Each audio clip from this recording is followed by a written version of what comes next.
La triste fin de Marion Cotillard est survenue un après-midi d'automne 2025, lorsqu'elle s'est éteinte, à l'âge de 50 ans, après un combat silencieux contre la maladie, laissant sa famille et des millions de fans à travers le monde dans une profonde douleur.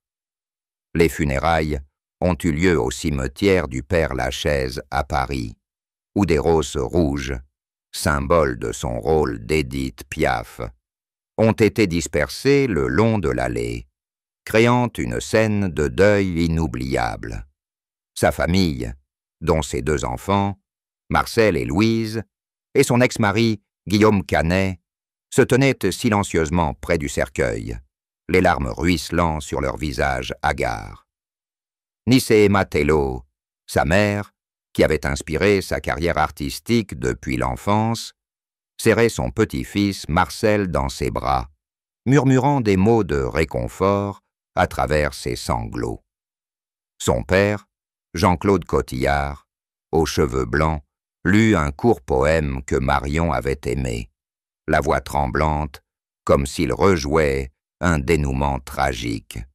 Ses frères jumeaux, Quentin et Guillaume, qui ont grandi avec elle dans le petit appartement d'Orléans, se tenaient en silence, mains jointes, regardant leur sœur, leur source d'inspiration, reposer paisiblement dans son cercueil en noyer.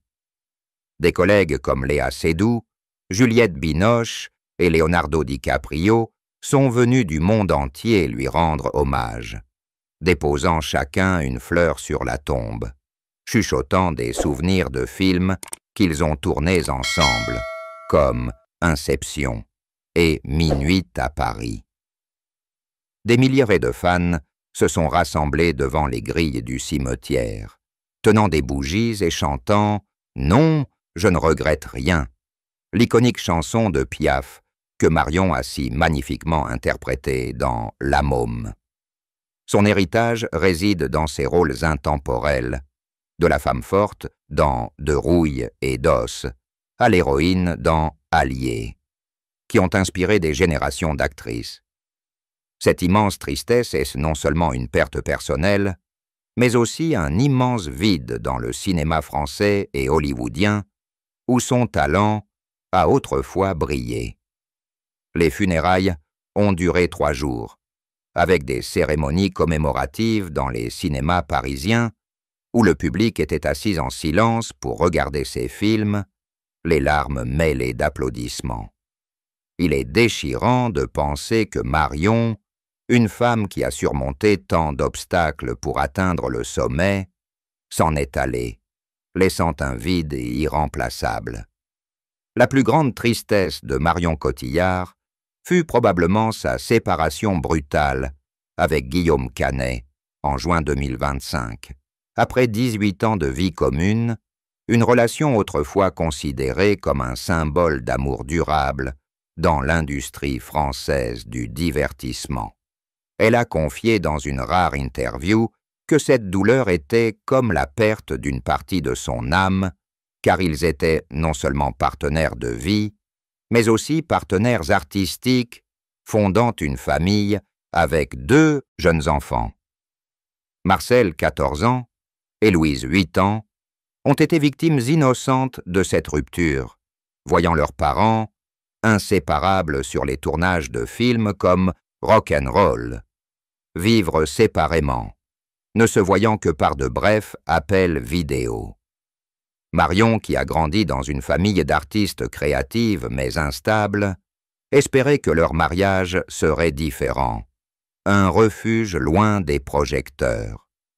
Mais sur la pression professionnelle, elle était occupée par la saison 4 de The Morning Show et Broadsword avec Tom Cruise, tandis que Canet se concentrait sur la réalisation, a engendré une distance grandissante, donnant lieu à des disputes sur le temps à consacrer aux enfants. Cette tristesse a été aggravée par l'opinion publique sur Marion, les tabloïds spéculant sur les raisons de la séparation, allant des différences de personnalité aux pressions de la célébrité. Elle a pleuré lors d'une représentation de Jeanne d'Arc au bûcher à l'Orchestre philharmonique de Berlin en juin 2024, où son rôle de Jeanne d'Arc, une femme forte mais solitaire, semblait refléter sa propre vie. Cette grande douleur a conduit Marion à se retirer des réseaux sociaux, à consacrer du temps à la psychothérapie et à trouver du réconfort dans le travail caritatif avec Greenpeace, où elle a fait campagne en Antarctique en 2020. C'était que la tristesse d'une femme qui réussissait mais qui était seule, qui aspirait à la stabilité domestique que sa vie d'artiste ne lui permettait pas. L'incident qui a changé la vie de Marion Cotillard fut son rôle d'Édith Piaf dans La Môme en 2007, un projet qu'elle avait initialement refusé, craignant de ne pas pouvoir incarner l'intense vitalité de la chanteuse légendaire. Cependant, après avoir lu le scénario et effectué des recherches approfondies sur la vie de Piaf, de son enfance démunie à sa perte émotionnelle, Marion a décidé d'accepter le rôle qui a transformé sa célébrité locale en une star mondiale. Pour entrer dans ce rôle, elle a passé des mois à prendre des cours de chant, à apprendre à se mouvoir malgré sa maigreur, et même à vivre dans un petit appartement parisien pour ressentir la douleur de Piaf. Ce film lui a valu l'Oscar de la meilleure actrice en 2008, faisant d'elle la première Française à remporter cette catégorie pour un rôle en français. Cela lui a ouvert les portes d'Hollywood, où elle a joué dans Public Enemies avec Johnny Depp, Inception avec Christopher Nolan et The Dark Knight Rises dans le rôle de Talia al Ghul. Cependant, ce changement a aussi eu son lot de difficultés. La pression de la célébrité l'a plongée dans la dépression, avouant un jour lors d'une interview que le succès est parfois un fardeau. Ce rôle a également affecté sa vie personnelle lorsqu'elle a rencontré Guillaume Canet peu après, avec qui elle a entamé une relation qui a duré 18 ans. D'une jeune fille orléanaise rêvant de scène, Marion est devenue une icône féministe, participant à des campagnes pour l'environnement et l'égalité des sexes, portant notamment le badge 50-50 à Cannes en 2018. Cet incident a non seulement changé sa carrière, mais l'a aussi façonnée, transformant sa peur initiale en force pour surmonter les difficultés ultérieures. L'amour et le mariage de Marion Cotillard ont toujours été une part importante de sa vie émotionnelle, mêlée de joie et de profonde tristesse. Elle a entretenu une relation passionnée avec le chanteur Sinclair de 2000 à 2005, une relation qui a pris fin en raison de différences de vie artistique. Puis, en 2007, elle rencontre Guillaume Canet sur le tournage de « Aime-moi si tu oses ». Ils deviennent rapidement le couple phare du cinéma français, vivant ensemble sans mariage pour préserver leur liberté. Ils ont 2 enfants, Marcel né en 2011 et Louise en 2017, et la vie de famille et dans leur maison de campagne près de Paris semble idéale, entre voyages et collaborations dans des films comme Les Petits Mouchoirs.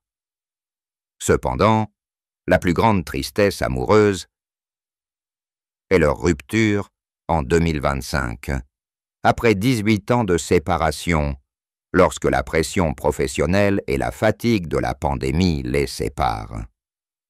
Marion a confié un jour que cette douleur était comparable à la perte d'une meilleure amie et qu'elle a dû apprendre à être une mère célibataire, jonglant entre la garde de ses enfants et sa carrière.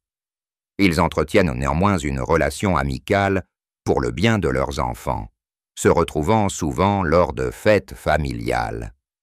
La tristesse de son mariage ne lui fait pas perdre foi en l'amour. Au contraire, elle l'aide à grandir, comme dans son rôle de Sandra dans 2 jours Une nuit, où elle lutte pour trouver un équilibre.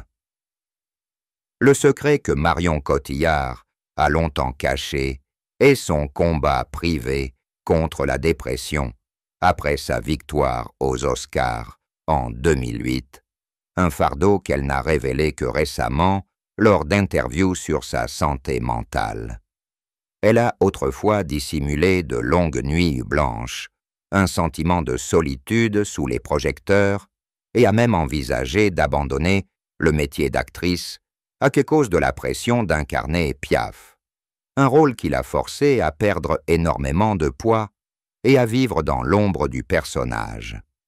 Ce secret impliquait également une relation familiale compliquée, car elle s'était éloignée de son frère jumeau en raison de son emploi du temps chargé, avant de se rapprocher à nouveau après la pandémie. De plus, elle a caché le harcèlement sexuel au début de sa carrière, un secret qu'elle a partagé lors du mouvement Help Me Too pour soutenir d'autres femmes. Ces secrets, aussi douloureux soient-ils, l'ont aidée à devenir une fervente militante pour les droits des femmes et l'environnement. Marion Cotillard a notamment été la première actrice française à remporter un Oscar pour un rôle en français, un objectif qu'elle poursuit depuis ses études au Conservatoire d'art dramatique d'Orléans. Elle a passé des années à perfectionner son art, d'un petit rôle dans Highlander, en 1993, au rôle principal dans le best-seller Taxi. Son rôle dans De rouille et d'os, en 2012, où elle incarne une femme handicapée, lui a valu une deuxième nomination aux Oscars et un César. Elle est également ambassadrice de Chanel & Egg 5 depuis 2020, a créé des sacs à main pour Dior en 2012 et a reçu la Légion d'honneur en 2016. Sur le plan social, elle a rejoint Greenpeace, a plongé en Antarctique en 2020 pour sensibiliser au changement climatique et est membre du collectif 50 en 50 pour l'égalité des sexes à Cannes. Ses efforts, bien qu'ardus, lui vaudront une étoile sur le Hollywood Walk of Fame en 2026, témoignage de sa persévérance.